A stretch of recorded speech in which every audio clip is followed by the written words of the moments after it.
From a fireside presidential address delivered earlier this year on the topic of the National Recovery Administration. This is part of our series looking back over the president's plans and results since his inauguration. While we are making this great common effort, there should be no discord and no dispute. This is no time to cavil or to question the standards set by this universal agreement. It is time for patience and understanding and cooperation. The workers of this country have rights under this law which cannot be taken from them, and nobody will be permitted to whittle them away. But, on the other hand, no aggression is now necessary to attain those rights. The whole country will be united to get them forward. The principle that applies to the employers applies to the workers as well. And I ask you workers to cooperate in the same spirit. When Andrew Jackson, old Hickory, died, someone asked, will he go to heaven? The answer was, he will if he wants to. If I am asked whether the American people will pull themselves out of this depression, I answer, they will if they want to. The essence of the plan is a universal limitation of hours of work per week for any individual by common consent, and a universal payment of wages above the minimum, also by common consent. My friends, I cannot guarantee the success of this nationwide plan, but the people of this country can guarantee its success. I have no faith in cure-alls, but I believe that we can greatly influence economic forces. I have no sympathy with the professional economists who insist that things must run their course and that human agencies can have no influence on economic ills. One reason is that I happen to know that professional economists have changed their definition of economic laws every 5 or 10 years for a very long time. But I do have faith and retain faith in the strength of common purpose and in the strength of unified action taken by the American people. The president there speaking earlier this year on the National Recovery Administration.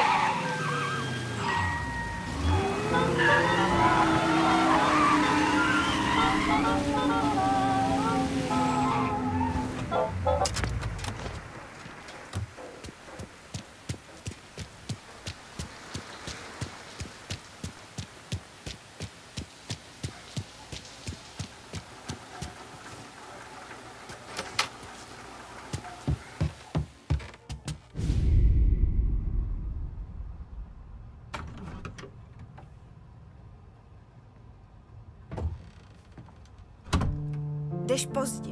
Večeře je studená.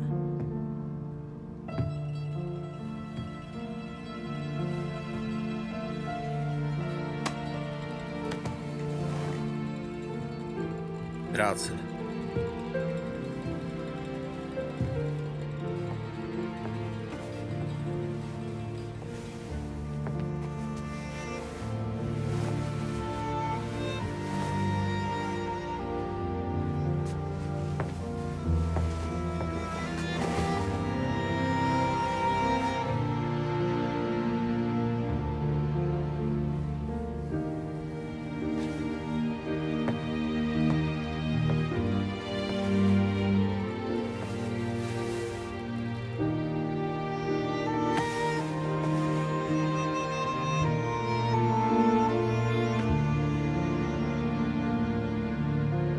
Vezmi si mě. Dobře.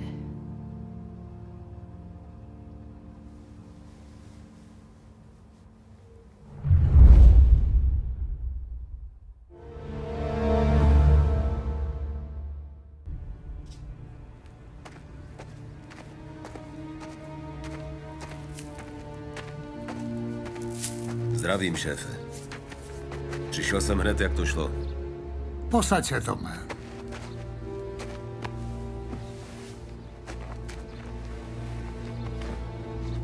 Máme tu špicla. Ne. Koho? Celou noc jsem nespal, jak jsem se na to snažil přijít. Říkal jsem si, že by to mohl být někdo, komu neplatíme slušný podíl. Člověk bez peněz, co by chtěl od Morela na nový oblek. Frank byl pryč, tak jsem zašel do trezoru pro účetní knihy, abych se podíval, kdo vydělává hodně a kdo málo. A co jste zjistil? Ty knihy jsou pryč, Tome. Frank. Znám ho přes 50 let. Všechno, co mám, jsem získal s ním.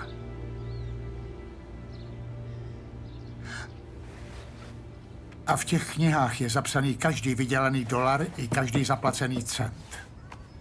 Jestli je Frank předá federálům, je konec. Jestli má Frank v tomhle městě k někomu úctu, jste to vy. Musí to být nějaký nedorozumění. Volám mu už od rána. Byl jsem u něj doma. Je pryč. Jeho žena i dítě.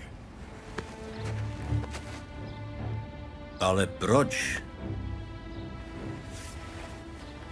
To nevím. Jistě měl své důvody. Možná ho pořád žere ta čupka. Ta, co jste chtěl utopit. Jo. Ta, co jsem pak zastřelil, když mi to nedovolil. Byl jsem pitomec, Tome. Ale záš nezáš, ty knihy musíme dostat zpět. Zmáčkni všechny naše donašeče. Zjistit, co kdo ví. Když najdeš Franka, najdeš i ty knihy. A když je nebude mít u sebe, dostane z něj, kde je najít. Potom udělej, co musíš.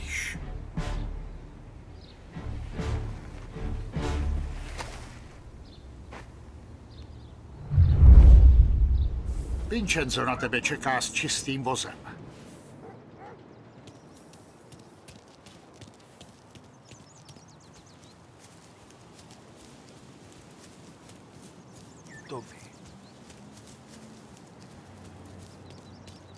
Tohle je blbej den, Tome. Tohle musíme držet pod pokličkou, Tome. Začni u Biffa, ale nic mu neříkej. Dám ti novou čistou káru. A takovou malou specialitku, jestli chceš.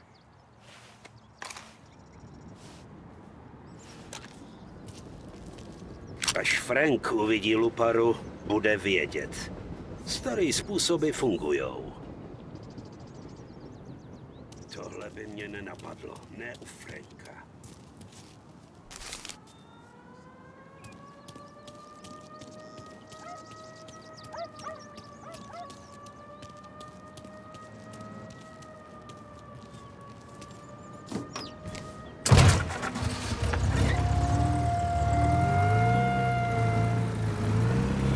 And now for the latest news. The Navy is today continuing its search for the remains of those brave souls lost aboard the airship USS Akron.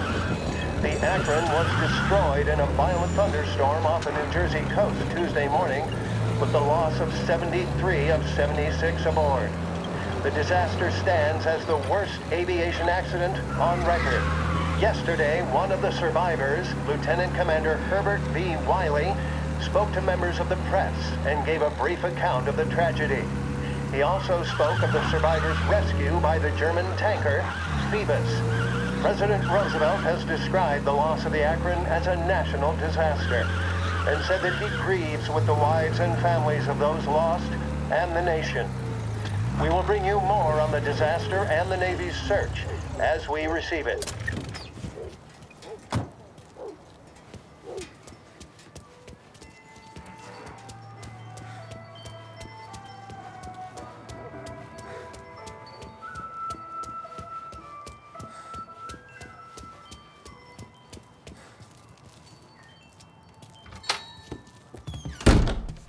Tome, tak o co jde?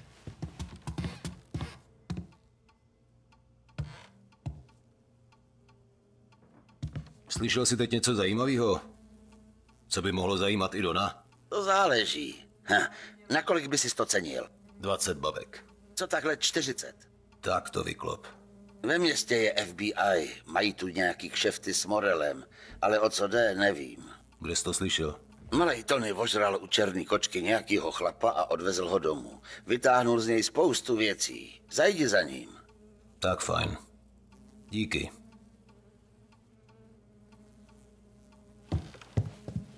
Bylo mi potěšením, Tome.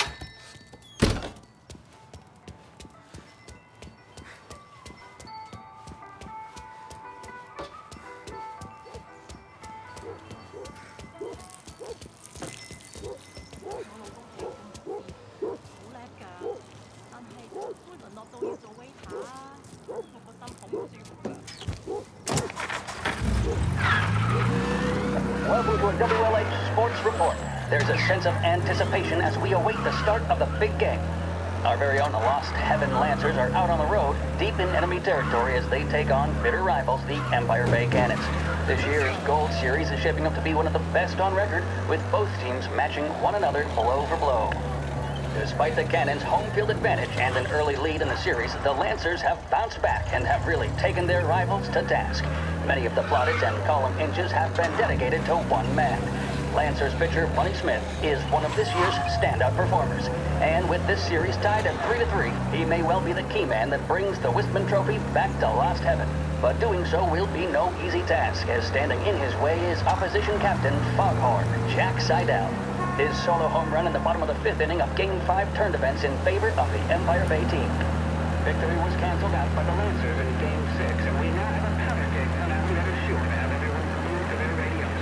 Can Bunny Smith bring it home for Lost Heaven, or will the Cannons' towering redhead have the final say? WLH 570 Lost Heaven Radio will carry live coverage of the final game of the Gold Series, and we hope you'll join us in wishing our boys well. And now, back to some of the latest musical numbers.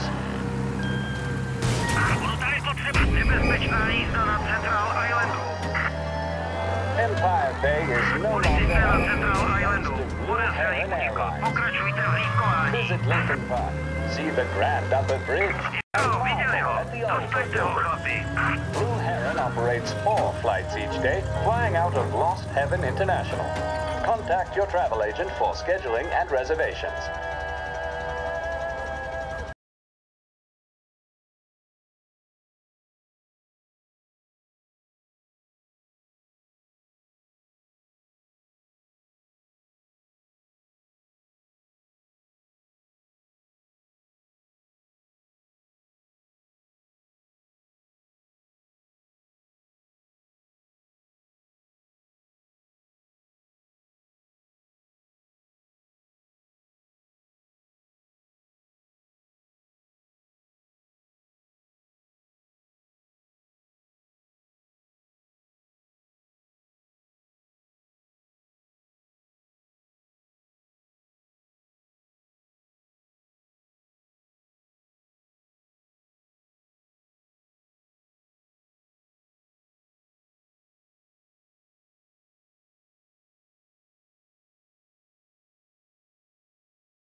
Ne, to není.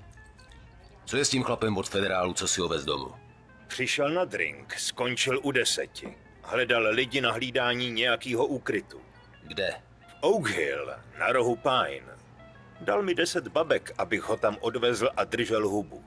Vypadlo z něj, že radní Giloty vyjednal nějakou dohodu mezi Morelem a FBI. Chystali se tam na někoho zakleknout. Proč nám to kurva neřek? Ale řekl Tome. Hned jsem s tím šel za Frankem. On to Donovi neřekl? Ne, neřek. Tome, co se děje?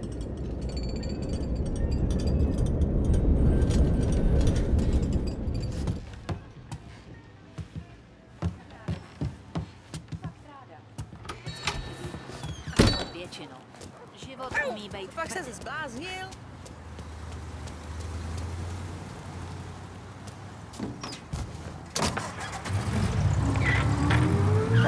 turn now to the coverage of Game 7 of the Gold Series. And by the looks of it, ladies and gentlemen, we'll be underway any minute now. The crowd here in the Armory are restless. You can almost taste the tension as we approach this, the deciding game between these two famous rivals. More than a little bad blood between them, and more than a couple of nasty flare-ups in recent years. Of course, this occasion, more than any other, could prove feisty, what with the drama that closed out the previous game. That, of course, saw the Lancers win to tie the series, and it's not often Empire Bay and Lost Heaven can boast the game's best current hitter and pitcher, respectively.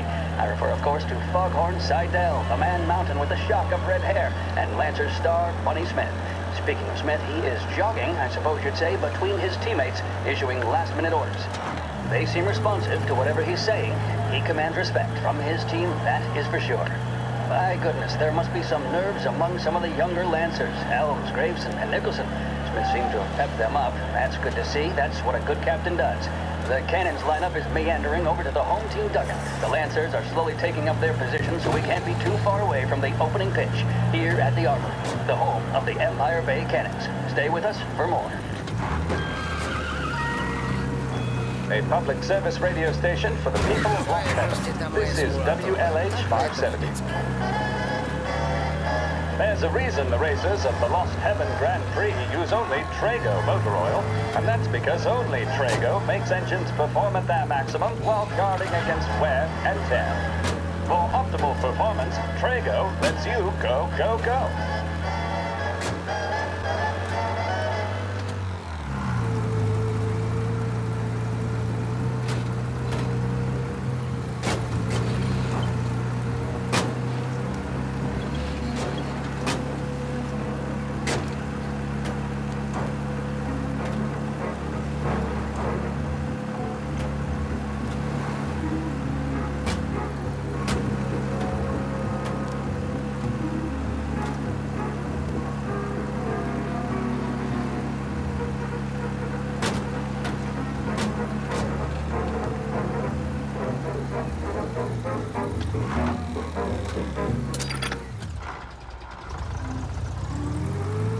Tady to bude.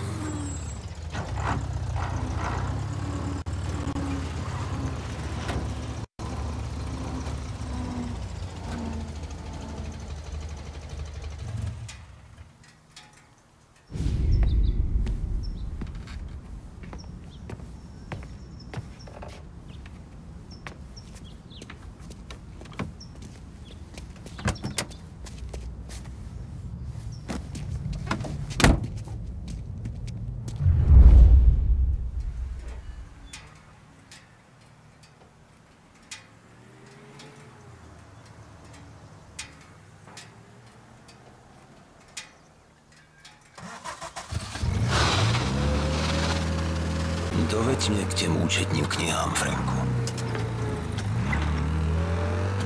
And we return now to coverage what could be the final play of this game and the series between the Lost Heaven Lancers and the Empire Bay Cannons. A quick reminder that this final inning is being brought to you by Swift Cola. When you need a lift, reach for a Swift. It's not only a taste sensation, it's guaranteed to increase focus, drive, and mental clarity. Pick up a bottle of Swift Cola today. And as we are coming to a close, let me thank today's other sponsors, Big Break Cigarettes and Lost Heaven Courier. Both of these teams could be said to be entering golden eras. Each team has a star player at the core with promising youngsters set around them. I refer, of course, to Smith and Seidel. The Cannons have had several such golden periods. The Lancers, it's fair to say, have not. I can see Lancers manager Frankie Hodge prowling in front of the dugout, gesticulating. He seems animated, to say the least. Looks like he's putting one of the officials in his place or something or other. With the noise of the crowd, it is quite hard to say for sure. Whatever's going on down there, you can feel the sense of occasion, and you just know that whatever happens, the crowd will be the first to tell you what has happened. The Lancers are now within minutes of snatching the Gold Series, which at one stage had appeared doomed. But they equally teeter on the edge of defeat. It all comes down to the final play. Nobody is warming up in the bullpen. Nobody down there is considering the possibility of extra innings. Bunny Smith then, standing on the mound, a look of steely determination on his face. He's betraying no emotion, doesn't look nervous or tired after his exertions this series, nor does he appear to be carrying the weight of expectation. He's having a word with the umpire about something or other. What a strapping fellow, 6'2", 195 pounds. If the Lancers are to win here today, he's going to write himself into the record books. And boy, oh boy, what that would mean to the people of Lost Heaven after such a long time without glory on the diamond. All right, they've sorted out whatever was going on. Here we go then. In for the Cannons, it's Paddy Doherty. Smith is pitching the game of his life, but Doherty's a big man. If he can catch one, it could run, and with bases loaded, the Cannons would have it. Here we go. Doherty facing down Smith. Fastball and strike. The big man thought he had it. Some speed on that ball. My goodness. It's fair to say Doherty looks a little spooked. He was convinced he had it. His body language tells the tale. Smith remains cool under pressure, not a flicker of emotion on his face. He winds up. And that's two. There was zip on that one. Good Lord. Seidel is barking something at Doherty, but we have no chance of hearing it as the noise of the crowd reaches fever pitch. Doherty's gesturing, and that's only making Seidel more irate. This is it, folks. Another strike, and the Lancers win. If Doherty can get behind it, surely the Cannons will get all their men home and snatch victory. Snad tě nevezou na letiště, Fred. Lancers win! Lancers win! And Smith finally cracks an elated smile. He's thrown his cap in the air, as have his teammates. Lancers win the 1933 Gold Series!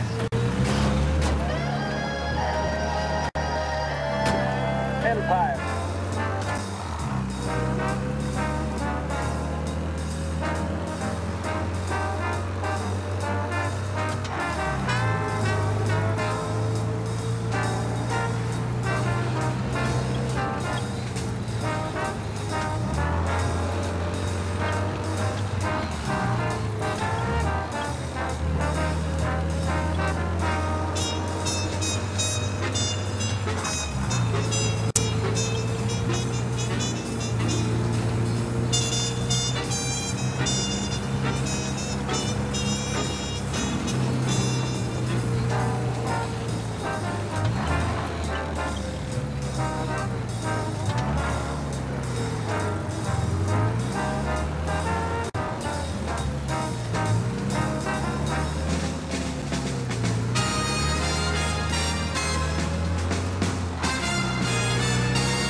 Oni ho chtějí odlifrovat letadlem.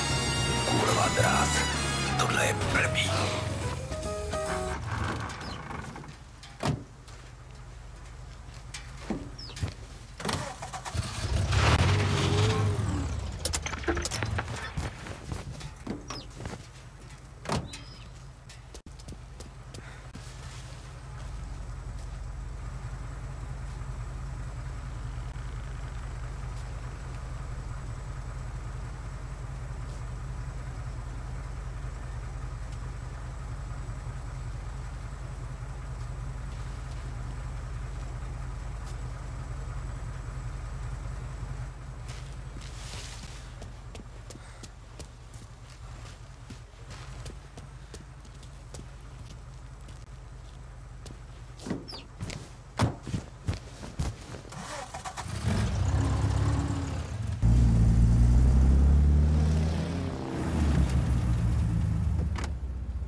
Co je to za lidi?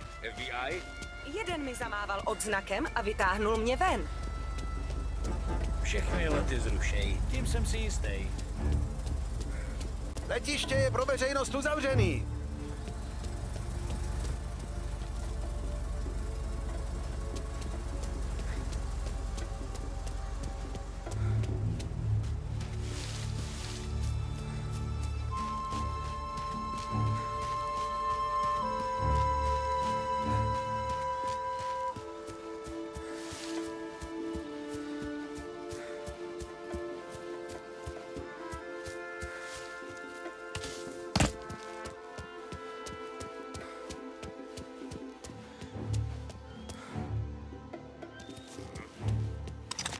Co to dělá?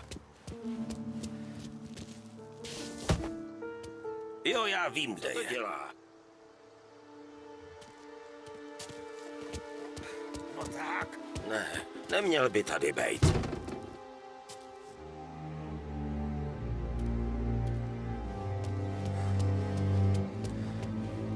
Nepouštějte ho dál. Kryju se. Jdu na něj. Jdu na něj.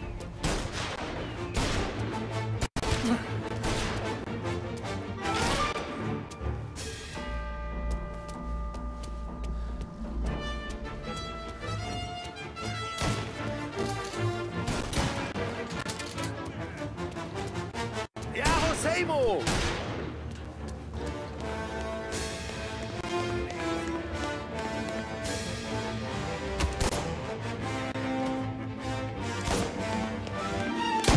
Jaký je to pocit?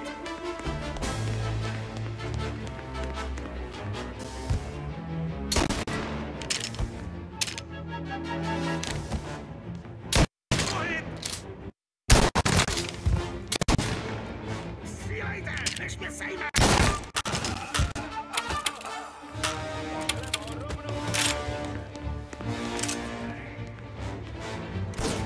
Tady!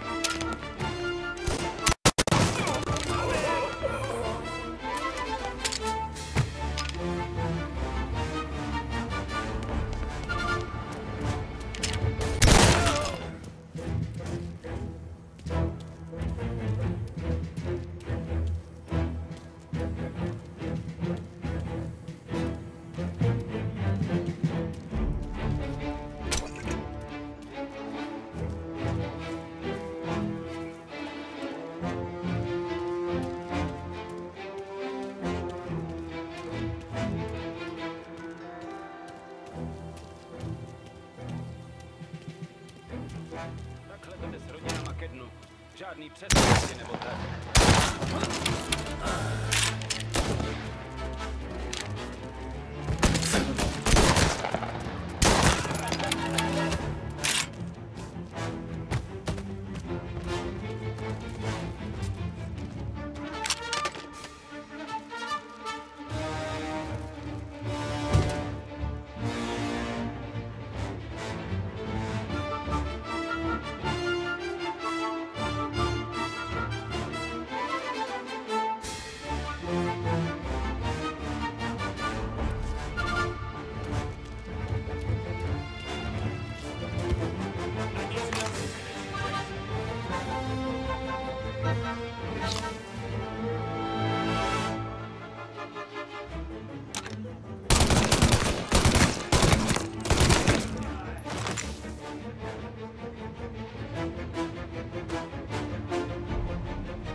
Franku, posílá mě Don.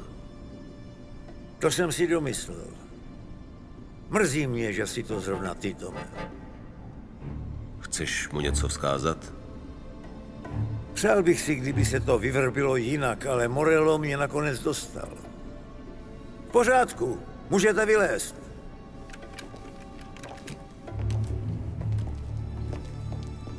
Morello mi nabídl prostý obchod. Donovy účetní knihy za naše životy. A letenky pryč odtud. Už si ty knihy předal? Nejsem pitomec, Tome. Jsou v bezpečí. Morello čekal na tohle.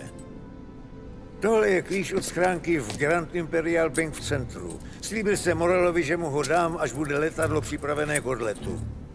Před odletem si ho měli vyzvednout jeho lidi. O ty jsem se postaral. Pošli do letadla. No tak máš, Alice. Nastupte si. Franku, musíš letět s námi. Teď to nejde, zlato. Jen se běžte připoutat. Máme tu ještě s Tomem nějaké důležité jednání. Ale Franku... Nastupte si, máš. Kvůli Alice. Kvůli mě. Nastupte, sakra, do toho letadla.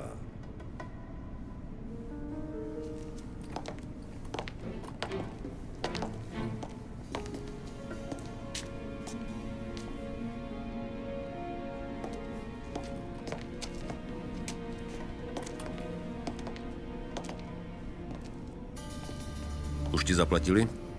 Jo.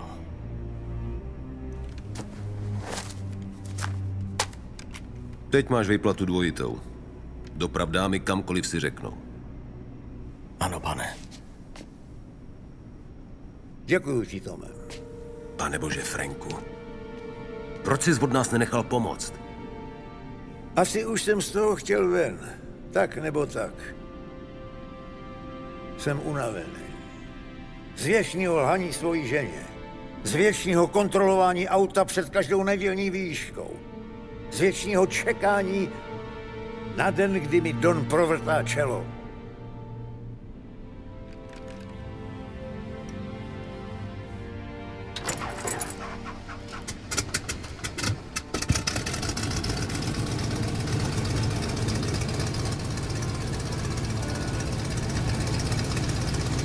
Zatraceně, Franku.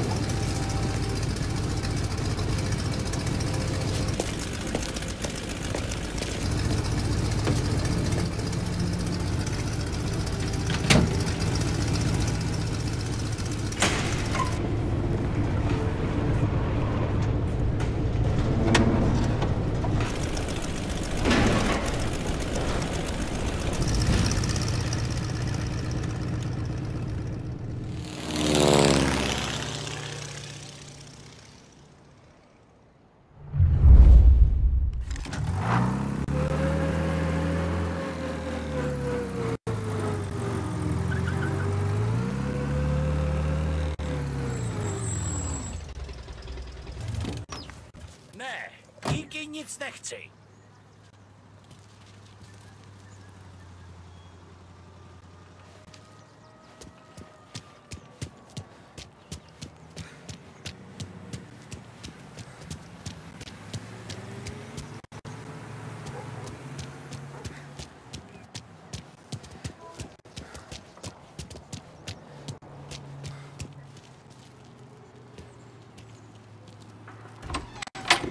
Dobré odpoledne, pane.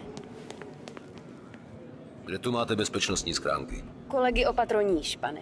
Díky.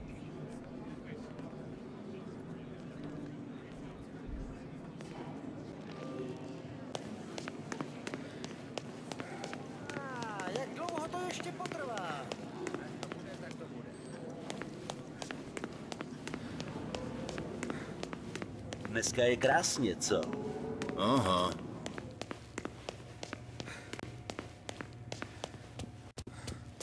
Doufám, že se držíte dál od problémů. Potřebuju přístup k bezpečnostní schránce na Franka Colettiho. Ach ano, pan Angelo? Jo. Pan Coletti se zmiňoval, že možná přijdete a že vás máme pustit. Prosím, pojďte za mnou.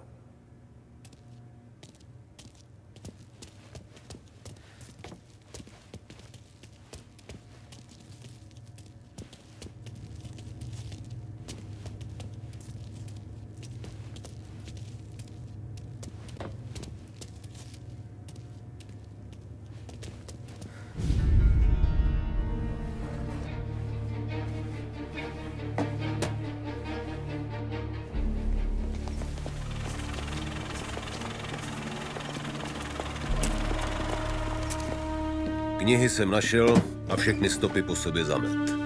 Salieri se na nic neptal. No, Frankovi mluvil naposled na jeho pohřbu. Pak už nikdy.